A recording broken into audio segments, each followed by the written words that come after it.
আসসালামু আলাইকুম রহমতুল্লাহি বারাকাতু। হ্যালো গাইজ, আমি একজন সাধারণ মানুষ,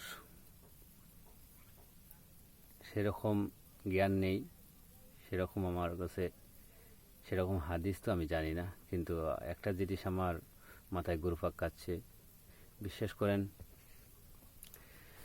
শাহজালাল রহমতুল্লাহি আলাইহির আজানের ফুক্কারে যদি গড়গোবিন্দের সাততলা দোলান ভাঙ্গা পড়ছে, ভাবতে পারছেন?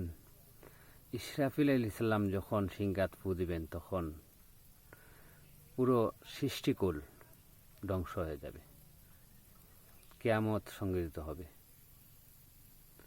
তাহলে শাহজালাল রহমতুল্লাহি আলাইহির আজানের ফুক্কারে যেহেতু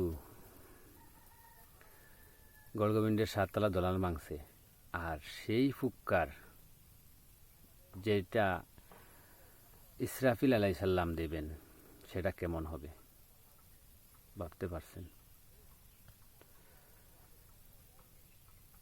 কিয়ামত সংঘটিত হবে যখন, তখন কিভাবে মানুষ ছোটাছুটি করবে, আর কি হবে সেই সময় যখন পুরো পৃথিবী এমন সৃষ্টিকুল ধ্বংস হয়ে যাবে।